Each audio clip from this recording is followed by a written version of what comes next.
بنی اسرائیل کے اندر ہمیشہ نبی اور بادشاہ موجود رہتے تھے۔ ایک وقت ایسا آیا کہ بنی اسرائیل میں کوئی نبی نہیں تھے، اور بنی اسرائیل کا جو اپنا علاقہ تھا نا وہ ملک شام ہے، تو قوم میں عمالقہ ایک قوم تھی اور بڑے سخت گیر لوگ تھے۔ انہوں نے بنی اسرائیل والوں کے ساتھ لڑائی کی، جہاد کیا اور انہیں ان کے علاقے سے نکال دیا۔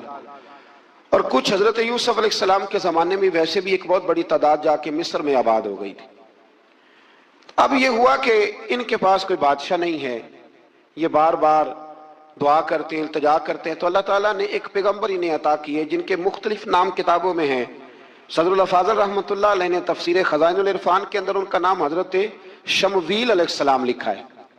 حضرت شمویل علیہ السلام کو اللہ تعالیٰ نے نبوت عطا فرمائی، اور جب حضرت شمویل علیہ السلام اللہ کے نبی ہوئے، بنی اسرائیل والوں کو یقین آیا کہ اللہ نے الحمدللہ ہمیں ایک نبی کے جھنڈے تلے جمع کر دیا ہے، تو پھر انہوں نے کہا کہ آپ ہمارے سامنے ایک بادشاہ بھی مقرر کریں تاکہ ہم اس کی سرپرستی میں جہاد کریں۔ جب انہوں نے یہ بات کی تو اللہ تبارک و تعالیٰ نے حضرت شمویل علیہ السلام کے ذمے لگایا۔ تو ایک اس زمانے میں اللہ کے نیک بندے تھے، جناب طالوت علیہ السلام ان کا نام تھا۔ تو حضرت شمویل علیہ السلام نے انہیں کہا کہ اللہ کریم نے نا تمہارا بادشاہ طالوت کو بنایا ہے، ان کا نام بھی قرآن مجید نے ذکر فرمایا ہے۔ تو بنی اسرائیل کے لوگ کہنے لگے یہ تو غریب آدمی ہے، وہ بکریاں چرایا کرتے تھے، لیکن علم میں بڑے پختہ تھے، وجود میں بڑے طاقتور تھے۔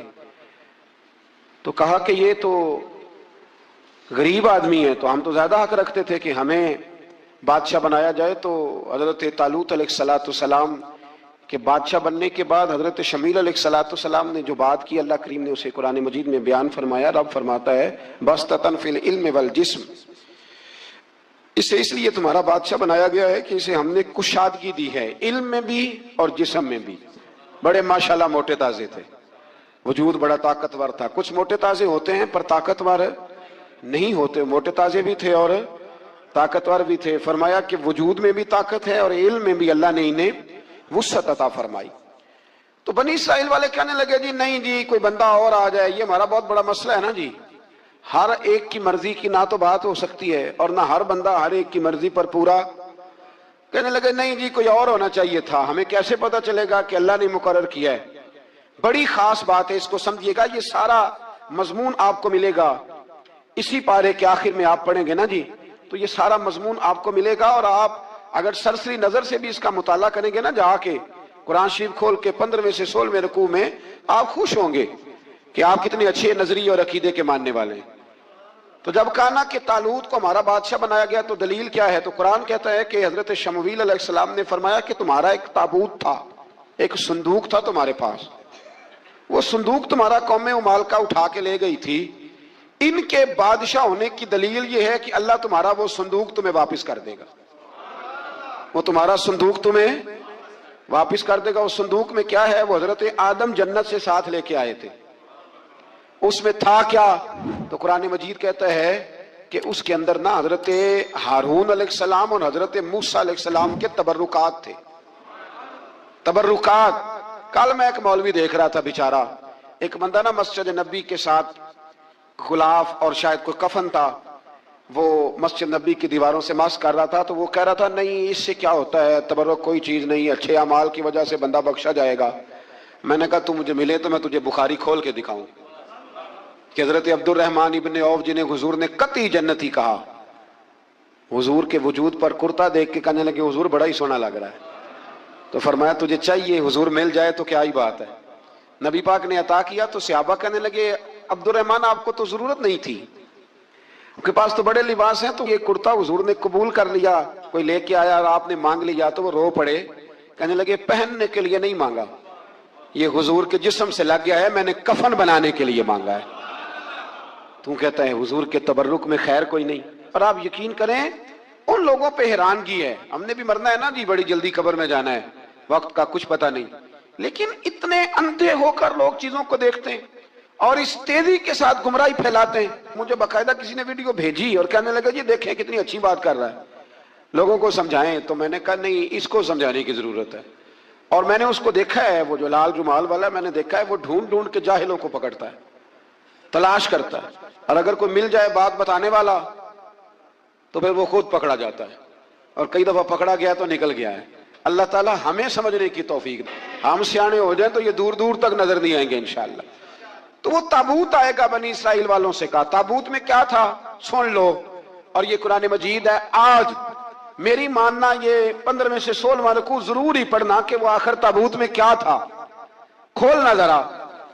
قرآن مجید کہتا ہے کہ حضرت موسیٰ علیہ السلام اور حضرت ہارون کے تبرک تھے۔ تو تبرک کیا تھے؟ تمام مفسرین نے لکھا ہے کہ حضرت موسیٰ کا ایک کرتا تھا، ایک ڈنڈا تھا، جوتے تھے، اور جناب ہارون علیہ السلام کا امامہ شریف تھا، اور تورات کی کچھ تختیاں تھی۔ تو اس کا فائدہ کیا تھا؟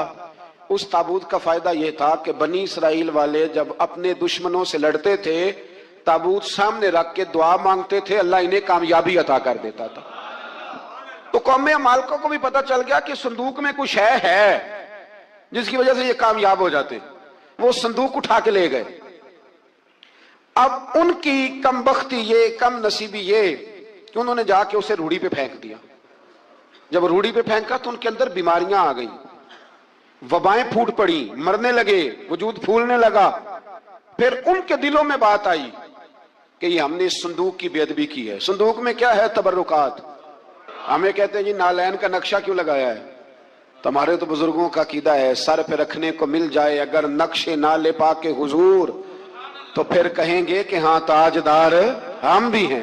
تو کہا کہ اس کے اندر یہ تبرکات تھے، انہیں بھی سمجھ میں آئی، تو انہوں نے نا بیل گاڑی منگائی اور وہ صندوق اٹھا کے اس کے اوپر رکھ دیا۔ اب کیا ہوا؟ قرآن کہتا ہے کہ فرشتوں نے نا اس صندوق کو وہاں سے اٹھایا۔ مفسرین نے لکھا اس کا معنی یہ بھی ہو سکتا ہے کہ اس بیل گاڑی کو ڈائریکشن پہ لگایا، ادھر سے حضرت شمویل علیہ السلام نے جناب طالوت کو بادشاہ بنا دیا، اور ادھر سے وہ صندوق چل پڑا۔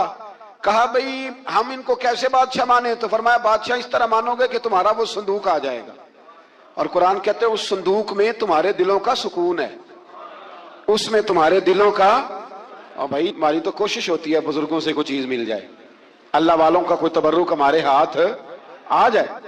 تو وہ صندوق آ گیا، یہ مان گئے۔ اب جہاد کرنے نکلے تو لڑنا تھا جالوت کی قوم کے ساتھ، وہ بڑا سخت آدمی تھا، 3 من سونا اس نے وجود پہ پہنا ہوتا تھا۔ اس کی قوم سے لڑنا ہے، ٹوپی بڑی تگڑی پہنی ہوتی تھی لوہے کی۔ اب کون لڑے؟ ایک نوجوان تھے جن کا نام تھا داؤد علیہ السلام، وہ بھی بکریاں چرایا کرتے تھے۔ اور جن دنوں حضرت طالوت نکلے نا اپنی قوم کو لے کر جالوت کے خلاف لڑنے، تو حضرت داؤد بھی شامل ہو گئے۔ اللہ جب کسی کو نوازتا ہے نا تو پھر خاص ہی کرم نوازی کرتا ہے۔ مفسرین نے لکھا جب یہ جا رہے تھے نا، وہاں جا رہے تھے تو رستے میں انہیں 3 پتھر مل گئے، انہوں نے وہ تینوں پتھر اٹھا لیے۔ اس زمانے میں پتھر پھینکنے کے لیے چھوٹی چھوٹی لوگوں کے پاس چیزیں ہوا کرتی تھی، اس کو کوپھن بھی لوگ کہتے تھے، منجنیک، اس کو سامنے رکھ کے پھر بنائی گئی۔ تو آپ کے پاس بھی وہ آلہ تھا جس سے دشمن پر پتھر مارے جاتے تھے، تو آپ وہ مشین لے کر، وہ آلہ لے کر وہاں پہنچے ہوئے تھے۔ 3 پتھر آپ کے پاس تھے۔ آپ فرماتے اس دن میں بڑا بیمار تھا، اتنا بیمار تھا کہ میرا رنگ پیلا ہو گیا۔ اب وہ جالوت کے سامنے کوئی نہیں جاتا تھا، تو جناب طالوت کہنے لگے کہ جو جالوت کو مارے گا نا، یعنی ان کے بادشاہ کو اس قوم کے، تو میں اسے اپنی آدھی سلطنت بھی دے دوں گا اور اپنی بیٹی کا نکاح بھی اس کے ساتھ کر دوں گا۔ دیکھیں اللہ نوازتا ہے تو کس انداز میں نوازتا ہے۔ تو حضرت داؤد کہتے ہیں وہ دور کھڑا تھا تو میں نے نا 3 پتھر مارے۔ بھئی ہمت کرنا تو ہمارے ذمہ ہے کہ نہیں؟ میری ملت کا جوان کہتا ہے میں نے کرنا کرانا کچھ نہیں، یعنی اگر آپ کہیں نا کچھ کرو تو پھر وہ کوئی کام کرنے کی مطلب معاملہ۔ وہ مجھے کل ایک سنگی کہہ رہے تھے، کہنے لگے جی اللہ کے فضل سے کچھ بھی نہیں کرنا پڑا، مرشد نے نظر کر دی۔ میں کہ میں ملن گے تو میں انہوں نے سمجھاواں گا کہ کچھ کرا کے نظر کریا کرو، کیونکہ میرے وہ دوست ہیں، میں انہیں جانتا ہوں۔ نظر میں بڑا کچھ ہوتا ہے، لیکن اللہ بھی تو بندے پہ بڑی نظر رحمت کرتا ہے نا۔ لیکن کہتا ہے 5 نمازیں پڑھ، رمضان کے روزے رکھ، زکوٰۃ فرض ہو تو ادا کر، یہ سارے کام کر، سچ بول، دیانتداری کر، پھر میں اپنے فضل سے تجھے جنت عطا کروں۔ تو یہ جو رویہ ہم نے بنایا یہ درست نہیں۔ تو فرماتے ہیں 3 پتھر میں نے مارے، اللہ نے اتنا فضل کیا کہ وہ بھی مر گیا، اور اس سے چھو کے میرے پتھر آگے بڑھے تو اس کی فوج کے 30 آدمی بھی مر گئے۔ 3 پتھروں سے 31 بندے اللہ نے مار دیے۔ فرماتے اس لیے کہ ہاتھ میرے تھے اور طاقتیں میرے رب کریم کی تھی۔ تو حضرت داؤد علیہ السلام کے حصے میں جناب طالوت کی صاحبزادی بھی آئیں، آدھی سلطنت بھی آئی، کافی سال حضرت طالوت حیات رہے، پھر ان کا وصال ہو گیا تو ساری سلطنت حضرت داؤد کو ملی، اور پھر اللہ تبارک و تعالیٰ نے انہیں نبوت بھی عطا فرمائی۔ یہ دنیا میں واحد پیغمبر ہیں جو بیک وقت نبی بھی تھے اور بادشاہ بھی تھے، اور پھر اللہ نے فضل فرمایا، انہوں نے بڑی بڑی فتوحات کی، اور پھر حضرت داؤد کے صاحبزادے کا نام حضرت سلیمان علیہ السلام، پھر ان کے صاحبزادے کا نام حضرت، تو یہ ہوا کیسے؟ یہ سارا کچھ اللہ تبارک و تعالیٰ کے فضل سے ہوا، اس کے کرم سے ہوا۔ اب اس واقعہ سے ہمیں کیا پتہ چلتا ہے؟ ہمیں یہ پتہ چلتا ہے کہ رب جب فضل فرمائے نا کسی پہ بھی، تو ہمیں اس بندے کو دیکھ کے راضی ہونا چاہیے، کوئی شکوہ نہیں کرنا چاہیے۔ اور دوسری بات یہ سمجھ لینا چاہیے کہ حکومتیں، مال، دولت یہ صرف سیاستوں سے نہیں ملتی، یہ خدا کے فضل سے ملتی ہے۔ اور یہ بھی سمجھ لینا چاہیے کہ جو بزرگوں کے تبرکات ہوتے ہیں ان کی کیا ہی بات ہوتی ہے، جس سے بچے والے کے دلوں کے اندر کجی پیدا ہو۔ رشتے کرانے والے کو کہا جاتا ہے کہ ہم نے کار بھی دے لی ہے، یہ بھی بتا دینا رشتے والوں کو۔ بچے کی ماں کو سونے کی بالیاں بھی ڈالیں گے تو یہ داستانیں کیوں سناتے ہو؟ پھر کہتے ہو لڑکوں والے لالچی ہو گئے۔ تو یہ کہانیاں ہم گھڑتے ہیں، جھوٹ خود لوگوں کے سامنے ہم رکھتے ہیں، اور بعد میں جب اوقات واضح ہوتی ہے پھر رشتے ٹوٹتے ہیں۔ رشتے جھوٹ پر قائم ہو تو قائم ہو جاتے ہیں، پر قائم رہتے نہیں، وہ ٹوٹ جاتے ہیں۔ رشتے وہی قائم رہتے ہیں جو رشتوں کے ساتھ قائم ہوا کرتے ہیں، جن کی بنیادیں خلوص ہوتی ہے۔ جھوٹ ہمیشہ انسان کو تباہ کرتا ہے۔ کیا حسن ہے میرے نبی پاک کے فرمان میں، کیا خوبصورتی ہے۔ حضور نے فرمایا الصدق ینجی والکذب یہلک، دو جملوں میں کائنات کی ساری حقیقتیں بیان کر دی۔ حضور فرمانے لگے سچ بول، سچ تجھے نجات دلا دے گا، سچ تجھے بچا لے گا، والکذب یہلک، جھوٹ نہ بولنا تو ہلاک ہو جائے گا، جھوٹ نہ بولنا، یہ محبوب کا فرمان۔ جھوٹ تجھے ہلاک کر، ہر لحاظ سے بندہ جھوٹا تباہ ہوتا ہے، سیاسی، سماجی، کاروبار، معیشت، دنیا، رشتے، ہر چیز جھوٹ پہ مبنی۔ کچھ لوگوں کو بیماری ہے جھوٹ بولنے کی، لارا لگانے کی۔ کسی نے کہا یار اتنی ضرورت پڑ گئی، کہا کوئی مسئلہ ہی نہیں، تیرا حل ہو جائے گا، بھئی تیرے پاس نہیں ہے تو صاف انکار کر۔ جھوٹ بول کر جیتنے سے بہتر ہے انسان سچ بول کے ہار جائے۔ اس کو کہے کہ بھائی نہیں میرے پاس گنجائش نہیں، کل آ جانا، پرسوں آ جانا، سویرے آ جانا، کیا ضرورت؟ ان سے انسان کا وقار مجروح ہوتا ہے۔ میرے نبی پاک علیہ الصلوۃ والسلام جس معاشرے میں تشریف لائے نا، اس معاشرے میں بڑے عیب پائے جاتے ہیں۔ بچیوں کو زندہ دفن کر دیتے تھے، قتل و غارت تھی، سارا کچھ تھا۔ ابو سفیان کہتے ہیں ہم سارے جرم کرتے تھے، لیکن عرب کے لوگ جھوٹ نہیں بولتے۔ عرب کے لوگ یہ ذرا غور کرنا، انفرادی بات عرض کرنا، فرماتے چوری چکاری ظلم بربریت سارا کچھ تھا، اور ہم سمجھتے تھے کہ جھوٹ بولنا ہمارے حسب نسب کے خلاف ہے، یہ ہماری شان مردانگی کے خلاف۔ ہم کہا کرتے تھے کمزور لوگ جھوٹ بولتے ہیں، بزدل لوگ جھوٹ بولتے ہیں۔ جو لوگ حسب نسب والے ہوتے ہیں، کردار و عمل والے ہوتے ہیں، سردار ہوتے ہیں، جن کا پیچھے کوئی بیک گراؤنڈ ہوتا ہے، وہ لوگ کبھی جھوٹ ہے۔ میرے نبی پاک علیہ السلام کا فرمان ابو داؤد شریف میں موجود ہے، ایک صحابی نے کہا یا رسول اللہ بخل بڑی بری چیز ہے، کیا مومن بخیل ہوتا ہے؟ نبی پاک صلی اللہ علیہ وسلم نے فرمایا ہاں کبھی کبھی مومن کنجوسی کرتا ہے، ہو جاتی ہے، اگرچہ نہیں ہونی چاہیے۔ یا رسول اللہ مومن بزدل بھی ہوتا ہے؟ فرمایا ہو جاتا ہے۔ عرض کیا یکون المومن کذابا، یا رسول اللہ مومن جھوٹا بھی ہوتا ہے؟ فرمایا قال لا، مومن سب کچھ ہو سکتا ہے پر مومن جھوٹا ہو سکتا، مومن جھوٹ بول سکتا، جھوٹ نہیں اس کی زبان سے نکلتا، یہ مومن کی شان ہی نہیں۔ عرب کے لوگ کہتے ہیں کہ جھوٹ ہماری مردانگی کے خلاف۔ ہمارے تو ملک میں جتنا بڑا جھوٹا ہوتا ہے اللہ ماشاءاللہ اتنا وہ بڑا قد کر جاتا ہے۔ اس کو ہمارے ملک میں لوگوں نے سیاست نام ہی جھوٹ کا سمجھا۔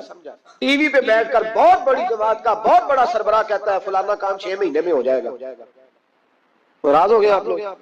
چلو جو کوئی گل نہیں، بہت بڑی بات، 6 مہینے میں ختم، ٹھیک ہو جائے گا آپ کا مسئلہ۔ 6 مہینے کے بعد جب پوچھا جاتا ہے تو کہتے ہیں سیاسی بیان تھا، رات گئی تو اتنا ظلم، شرم ہی نہیں آئی۔ ابو سفیان کہتے ہیں کہ نبی پاک صلی اللہ علیہ وسلم کے جب کچھ صحابہ چلے گئے نا ہجرت کر کے حبشہ کی طرف، تو حبشہ کے نجاشی بادشاہ نے مسلمانوں کو بھی بلایا اور پیچھے سے جو قریش لینے گئے انہیں بھی بلایا، بات چیت ہو گئی تو اس کے دل میں خیال آیا کہ میں کسی سردار سے نہ پوچھوں بات کیا ہے۔ ابو سفیان کہتے ہیں میں تجارت کی غرض سے حبشہ گیا ہوا تھا، تو نجاشی بادشاہ کے کچھ لوگ آئے اور مجھے لے گئے، کہنے لگے بادشاہ بلاتا، کہتے میں سردار تھا۔ بادشاہ نے جب بلایا تو اس نے نبی پاک علیہ السلام کے بارے میں مجھ سے سوال و جواب شروع کیے۔ تو میں نے وہ رٹی رٹائی گردان جو سارے پڑھا کرتے تھے وہ میں نے پڑھ دی کہ معاذ اللہ جادوگر ہے، ساحر ہے، کاہن ہے، لڑائیاں کرا دی، نیا مذہب لے آئے، معاذ اللہ وہ جو گردان عرب کے لوگوں نے، ابو جہل نے، ابو لہب نے رٹی ہوئی تھی میں نے سنا دی۔ کہتے اس نے ایک سوال پوچھا، اس نے کہا چل ابو سفیان جو تو کہتا ہے ٹھیک ہی کہتا ہوگا معاذ اللہ، لیکن یہ بتا کہ کیا کبھی انہوں نے جھوٹ بھی بولا ہے؟ کیا انہوں نے کبھی، بہت بڑی بات ہے اس کو سمجھنا۔ تو ابو سفیان کہتے ہیں کہ میرے دل میں ایک منٹ کے لیے خیال آیا کہ میں جھوٹ بول دوں، کہہ دوں کہ وہ بولتے ہیں معاذ اللہ جھوٹ، لیکن پھر میرے اندر سے آواز آئی کہ تو قبیلے کا سردار ہے، اور جو مردانگی والے لوگ ہوتے ہیں ان کی زبانوں سے کچے جملے نہیں نکلتے، وہ جھوٹ نہیں بولتے۔ جو کسی منصب پر فائز لوگ ہوتے ہیں وہ ایسے ہی ان کی زبان ہر وقت چسکے کے لیے تھوڑا یہاں جھوٹ تھوڑا وہاں جھوٹ نہیں پھینکتی، وہ لوگ جھوٹے نہیں ہوتے۔ تو سردار ہے، تو چودھری ہے، تو سربراہ ہے، تو اہل ہے، تو منصب والا ہے، جھوٹ بولے گا؟ کہتے مجھے کہنے لگا سوچ کیا رہے ہو، بتاؤ کبھی جھوٹ بولا ہے؟ ابو سفیان کہتے ہیں میں نے فیصلہ کیا، میں نے کہا نہیں میں سردار ہو کے جھوٹ بولوں؟ کہتے ہیں میں فوراً بول پڑا، میں نے کہا وہ رشتے میں میرے بھتیجے لگتے ہیں، میرے سامنے آنکھ کھولی، میرے سامنے بچپن گزرا، میرے سامنے جوانی گزری، میرے سامنے شادی ہوئی، میں نے ان کی زندگی کے بڑے رنگ دیکھے، میں نے انہیں ماں سے بچھڑتے بھی دیکھا، دادا کی گود میں کھیلتے بھی دیکھا، پھر دادا کے جنازے پر بھی دیکھا، میں نے انہیں ہر حال میں دکھ اور سکھ میں دیکھا۔ کہنے لگا نجاشی سارے اختلاف اپنی جگہ پر میں نے اس رسول کو اس وقت بھی دیکھا جب مکے کے لوگ ہتھیلیوں پہ اٹھاتے تھے، اور آج بھی دیکھتا ہوں جب لوگوں نے پتھر اٹھائے ہوئے ہیں، میرا بھتیجا بھی ہے، میرا اپنا بھی ہے، میرا رائے کا شدید اختلاف بھی ہے، لیکن میں جھوٹ نہیں بولوں گا۔ وہ میرا بھتیجا دکھ میں ہو یا سکھ میں ہو، وہ آسانی میں ہو یا تکلیف میں ہو، امیر کے پاس بیٹھے یا غریب کے پاس بیٹھے، اس کی زبان سے جب بھی نکلتا ہے حق اور سچ ہی نکلتا ہے۔ اس نے زندگی میں کبھی جھوٹ بولا؟ اسیر دشمن کی چاہ میں بھی، مخالفوں کی نگاہ میں بھی امی ہے، صادق ہے، معتبر ہے، میرا پیغمبر عظیم تر ہے، میرا پیغمبر عظیم تر ہے۔ کہا ان کی زبان سے کبھی جھوٹ نکلا؟ کبھی نہیں نکلا ان کی زبان سے جھوٹ۔ تو کہتے اب نجاشی نے فیصلہ سنایا، نجاشی نے بات کی، فیصلہ سنایا تو کمال کر دی۔ کیا بات کی نجاشی نے؟ کہنے لگا ابو سفیان پھر تم کس طرح کہتے ہو کہ ان کا دین سچا نہیں؟ کہنے لگے جو بندوں کے معاملے میں جھوٹ نہیں بولتا وہ رب کے معاملے میں کیسے بولے گا؟ جو بندوں کے معاملات میں جھوٹ نہیں بولتا ان سے یہ توقع کیسے رکھتے ہو کہ وہ اللہ کے معاملے میں جھوٹ بولیں گے؟ فرمایا مان کیوں نہیں جاتے کہ اگر وہ بندوں کے حق میں سچے ہیں تو اللہ کے پیغام کے حق میں بھی سچے۔ سچائیاں حسن ہے، سچائی حسن ہے، سچائی ایک خوبصورتی ہے، سچائی تیرا وقار ہے۔ دیکھیں نا تیرے جملوں کے لوگ قیدی ہو گئے، اور جب ٹٹول کے دیکھا تو اندر سے تو کچھ اور نکل آیا، کل تو کچھ کہہ رہا تھا، سویرے اٹھ کے تو کچھ کہہ رہا، تیرے لفظ کچھ ہے، تیرا رویہ کچھ اور ہے۔ زندگی میں یاد رکھنا کسی بڑے کی خوشامد کر کے کبھی اسے محبت نہ ڈالنا۔ جھوٹ بولتے ہیں ہم لوگ، اپنا حلیہ ہم نے صداقتوں کے بادشاہوں جیسا بنایا ہوتا ہے، لیکن ہمارے لفظوں میں جھوٹ ہوتا ہے، ہمارے لب و لہجے کے اندر یہ کراہت ہوتی ہے۔ حضرت باجید بستامی فرمایا کرتے تھے جو زبان کا سچا نہیں ہوتا اس کو کبھی معرفت کا نور نصیب نہیں ہوتا، جا کے 2000 جوبہ ڈال کے بیٹھ جائے۔ معرفت کا نور اسے ملتا ہے جس کی زبان پر حق اور سچ ہوتا ہے۔ یاد رکھنا سچائی اتنی بڑی دولت ہے۔ امام فخر الدین رازی رحمت اللہ تعالیٰ نے ایک بڑی پیاری حدیث لکھی ہے، کہتے ہیں نبی پاک صلی اللہ علیہ وسلم کے پاس ایک شخص آیا، اس نے کہا یا رسول اللہ میں نے کلمہ پڑھنا ہے پر 4 چیزیں ہیں جو مجھ سے چھوٹتی نہیں اور آپ ان کو حرام کہتے ہیں، تو حضور آپ حکم کریں کیا کروں؟ فرمایا چل تو بول وہ کیا ہے؟ کہنے لگا جی میں شراب کا بھی عادی ہوں، معاذ اللہ، بولیے استغفر اللہ، سارے بولیے میں شراب کا عادی ہوں، مجھ سے چھوٹتی نہیں۔ اور پھر کہنے لگے میں چوری کا بھی عادی ہوں، جاتی نہیں۔ اور تیسری بات یہ کہ میں معاذ اللہ ثم معاذ اللہ زنا کا بھی عادی ہوں۔ اور چوتھی میرے اندر بیماری ہے کہ میں جھوٹ بہت بولتا ہوں، یہ عادتیں چھوٹتی نہیں، میں ان کے ہوتے ہوئے کلمہ کیسے پڑھوں؟ آپ کے دین میں یہ شدید بری چیزیں اور مجھ سے چھوٹتی نہیں، تو کیا حکم ہے؟ میرے محبوب علیہ السلام کو اللہ نے بڑی حکمت عطا فرمائی، بڑا نوازا ہے نبی پاک۔ حضور نے بڑے خوبصورت جملے کہے، فرمایا کو سودا کر لے میرے ساتھ۔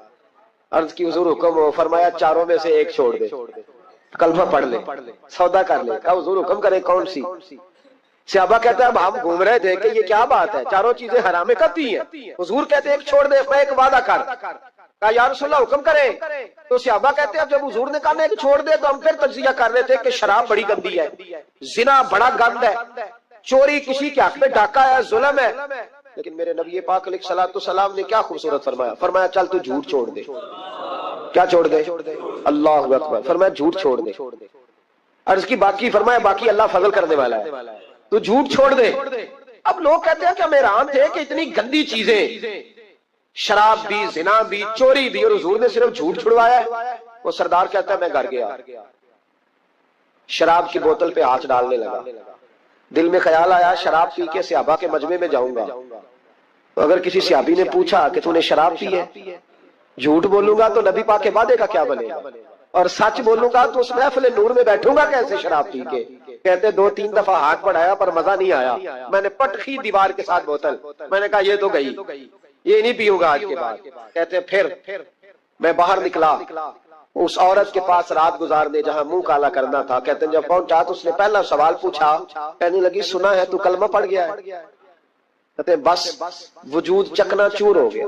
او میرے دوستو, لوگ پوچھتے تو ہے نا تو کس کا بیٹا, ہاں او سنگیو لوگ پوچھ لیتے ہیں تو کس استاد کا شاگرد ہے. اور یارو یاد رکھو تیرا حلیہ دیکھ کے لوگ پوچھتے ہیں تو کس مرشد کا مرید ہے. یاد رکھ اپنے لیے نہ صحیح کسی کی عزت کے لیے صحیح, اپنے لیے نہ صحیح کسی کی عزت کے لیے, تو کسی کے لیے ہی بدل جا یار, تو کسی کا ہی خیال کر جا, چل کسی اور کے لیے اپنے آپ کو تبدیل کر جا.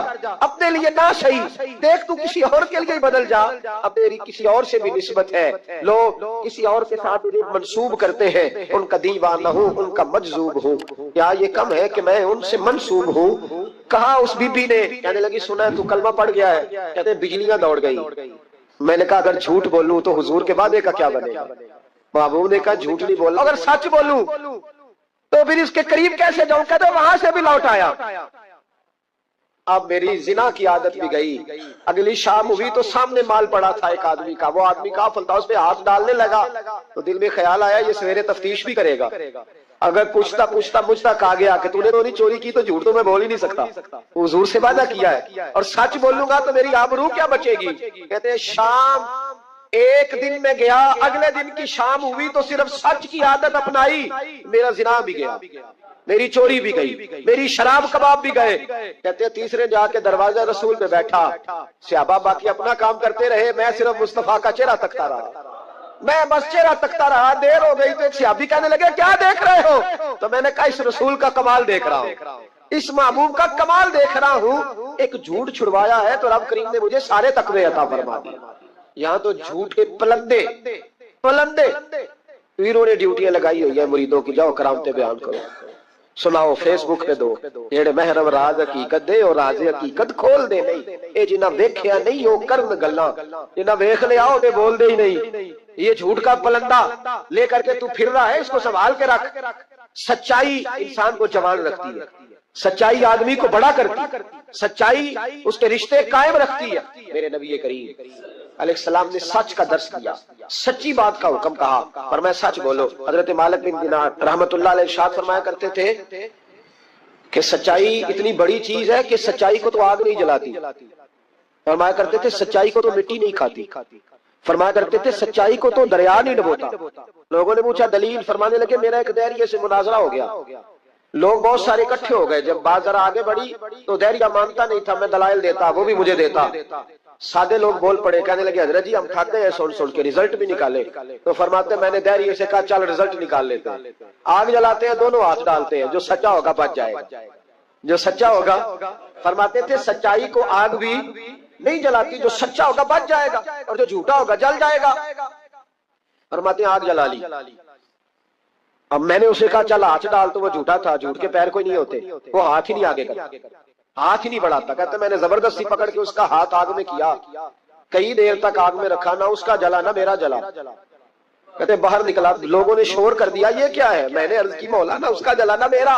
فرماتے عاطف غیب سے ندا آئی, مالک بن دینار سچے کے ہاتھ میں بھی جس کا ہاتھ ہو ہم اس کا بھی نہیں جلایا کرتے. سچے کے ہاتھ میں بھی جس کا ہاتھ ہو ہم اس کا بھی. تیرا ہاتھ اس نے پکڑا اور جلا دوں, کہا علیحدہ کر. کہتے ہیں میں نے کہا چل بھائی اب علیحدہ علیحدہ ڈالنا ہے، اور ڈرنے لگا، میں نے کہا یہ تو ڈالنا ہی پڑے گا، کہتے ہیں ہاتھ ڈالنا، اس کا جل گیا، میرا بچ گیا، تو لوگ کہنے لگے یہ کیا ہوا، تو میں نے کہا کچھ بھی نہیں ہوا، میرا کمال نہیں، میرا رب بھی سچا ہے، میرے رب کے وعدے بھی سچے ہیں، قرآن بھی سچا ہے، قرآن کے اعلان بھی سچے ہیں، محبوب بھی سچے ہیں، اور محبوب کے فرمان بھی سچے۔ سچائیاں تو آگ میں ڈالے تو نہیں جلتی، ہم لوگ کیسے علیحدہ علیحدہ ہو جائے؟ اور پھر میں نے عرض کی کہ کوئی فائدہ نہیں ہوتا لوگوں کا، بلا وجہ جھوٹ بولتے، جھوٹی خوابیں بیان کرتے، جھوٹے نظریات اور جھوٹی کہانیاں لوگ گھڑ کے بیان کرتے، آتے ہیں تو قصیدہ خوانی کرتے، بادشاہوں کے، پیروں کے، علماء کے قصیدے پڑھتے، آ کے ان کو کہتے ہیں کیا بات ہے، کیا بات نہ بھائی، وہ تعریف ہوتی نہیں جو منہ پہ کی جاتی، تعریف تو وہ ہوتی ہے جو تو کسی تیسری جگہ جا کے بیٹھ کے کرتا ہے، کہ میری بات یاد رکھنا، جو منہ پہ کی جاتی ہے وہ خوشامد ہوتی ہے۔ حضرت سیدنا عمر فاروق رضی اللہ تعالیٰ عنہ فرمایا کرتے تھے جو میری تعریف کرتا ہے میرا دل کرتا ہے کہ اس کے منہ میں مٹی ڈالوں۔ ہمارے ایک بزرگ تھے مولانا غلام علی اوکاڑوی صاحب رحمۃ اللہ علیہ، رات میں اوکاڑے میں تھا تو ان کی خوشبوئیں بڑی آ رہی تھی وہاں سے، تو ان کی جب کوئی تعریف کرتا تھا تو وہ اس دور میں ہم یہ نہیں نہ کہہ سکتے کسی کو کہ تیرے منہ میں مٹی ڈالوں، تو جب کوئی تعریف کرتا تھا تو وہ اپنے رنگ میں بولتے تھے، فرمایا کرتے دل کرتا ہے تیرے منہ میں خاک شفا ڈالوں، تیرے منہ میں مدینے کی خاکیں شفا ڈالوں۔ تو بندہ کہتا ہے کیا مطلب، کہنے لگا حضرت عمر مٹی کہا کرتے تھے نا، تو میں کہہ نہیں سکتا کہیں تو ناراض نہ ہو جائے، تو منہ پہ تو خوش آمدید 2 منٹ آئے، اور پیر بھی چونکہ علماء بھی اللہ ماشاءاللہ میری طرح جو کہلواتے وہ علماء مشائخ بڑے لوگ، وہ تعریف کے اللہ تعالیٰ خیر کرے بڑے مزے ہوتے ہیں، تو تھوڑی دیر تعریف کرتا آنے والا کہتا حضرت جی بلے بلے ساری رات اسی رہے ہو خواب ہے، یہ 2-3 تعریفیں سنو، اب میں گیا آپ جانے اور آپ کا کام جانے۔ تو بھائی تعریف خالی کرتے رہنے کا کیا مطلب ہے؟ پیارا تو وہ ہوتا ہے جو مشن کا وارث ہوتا ہے، جو دست و بازو بنتا ہے، جو آگے بڑھتا ہے، جو دکھوں سکھوں میں دھوپ چھاؤں میں ساتھ ہوتا ہے، آ کے تعریف کرنا، کلادہ ملانا، نکل جانا۔ کئی دفعہ ساتھ رہنے والے تعریفیں نہیں کر پاتے، کوئی ضرورت بھی نہیں ہوتی، انہیں ضرورت بھی نہیں، اس لیے کہ وہ تعریف نہیں کر رہے، وہ عمل کر رہے، وہ نوکری کر رہے، وہ ڈیوٹی کر رہے، تو ہم تعریفوں کے پل باندھتے۔ ابا جی کی بھی کچھ لوگ میری تعریفیں کرتے ہیں، خدمت کوئی نہیں کرتے، صرف تعریف پہ گزارا کرتے، تعریف نہ کر، یہ جھوٹ کا پلندہ نہ باندھ۔ ایک بزرگ کی تحریر پڑھ رہا تھا، رات کو بڑا مزہ آیا، فرمانے لگے نبی پاک کے زمانے کے تو جانور بھی سچ بولتے تھے۔ کیا کہہ دیا میں، حضور کے زمانے کے کون، حضور کے زمانے کے تو جانور بھی سچ بولتے تھے۔